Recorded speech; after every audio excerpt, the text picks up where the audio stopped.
It's recording time. Steven. Kyle, good to meet you, man. Hey, it's good to meet you. Virtually, that is, anyway. Yeah. Well, for me, I do press at Comic Cons, and you're like the only main DBZ voice actor I still haven't met. Like, I tried to get you at SAC Anime last year, but it overlapped with this Ghostbusters fan event, and it's like, so I picked that because that one, it's because SAC Anime, I do them too many times. Oh, wow. Yeah, and I've been to SAC Anime a few times, too. That's a great convention. They rotate people out, so hopefully in the future, all this mess will be taken care of, and we can get back on the road and see you guys. Yeah, I'm looking forward to it. Anyway, one of my first few questions is, what was it like going from being the narrating Gohan's life to actually playing Gohan? Like, did you have to audition for that, or they? Oh, yeah. Yeah, well, I landed the role of Gohan first, and then a couple months after that, I took over for Dale Kelly. I forget what reason, but he was leaving the show, and they had my voiceover demo on, and they listened to that, and they said, "We think you'd be a good match for this. You want to try it?" And I said, "Oh my gosh, yes!" I used to go around my apartment back in the mid '90s and imitate the narrator. And that blew my mind. So it was weird because I took over as the narrator. I'm Gohan, and then eventually I took over as Ox King, and then we finished Z, we finished GT, and we finished Dragon Ball, and I took over as Ox King too. So we went back and we did remasters and uncut versions of Z, and just to give everyone a nice consistent cast.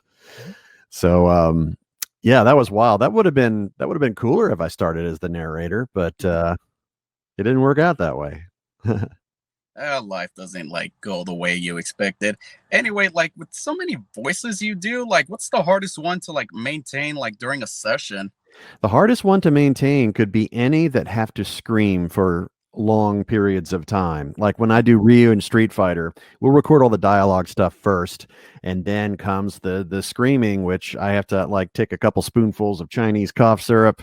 That's the secret right there. That helps your vocal cords stay somewhat healthy, and you're not totally shredding your voice. But you could try yourself as an experiment. How long before your voice is totally gone? And if you lose your voice, then and you have a session later that day or the next day, you may be in trouble, and you'll have to suddenly schedule everything else, and that can be kind of stressful because that holds up production, and they got to fill the gaps and do all that because time is money and everything. But yeah, I would say it wasn't a particular character. It was just the aspect of him screaming. But Dragon Ball Z is definitely boot camp for what video games and RPG games are now, with so much battle and screaming and death.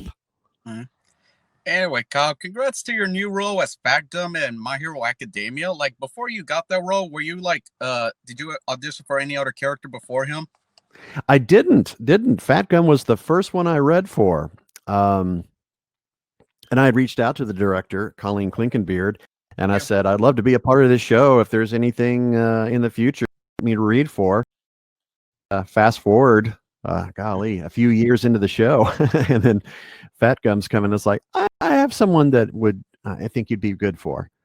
And that worked out great. Fat Gum's awesome. He used to have a more cartoonish voice, but I'm glad we dialed that back and made him more natural and everything. And the fans have taken to him just like I have. And he's amazing. I hope he gets more screen time next season.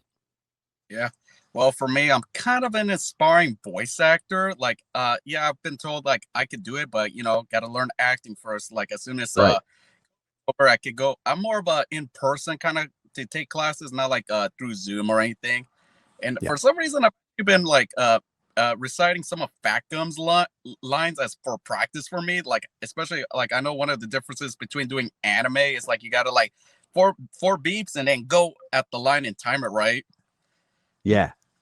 Yeah, you got 3 actually, and the 4th is an imaginary beep, beep, beep, beep, act. And that's a technical skill that not everyone can master because they're trying to do either a voice and act in the performance and match the lip sync. And there are people that can act perfectly on camera or on stage, but it trips them up watching the lip sync. So not everyone can do it, but I mean, there are workshops and things like Sonny Strait and Chris Rager teach some acting workshops, and I'm pretty sure that they cover the dubbing stuff, so people can try it for themselves and do everything like that. Yeah. Yeah. Anyway, like, how'd you came up with the voice for what's it, Kakyoin from JoJo? I think that's her character's Oh, name. Kakyoin. Yeah. That's basically just my own natural voice. We did a test episode of the dub. We did like the first 3 or 4 episodes, and I think Viz posted it, and the fans went nuts. And then for whatever reason, it took like a year or so before we went ahead and did the whole series of Stardust Crusaders.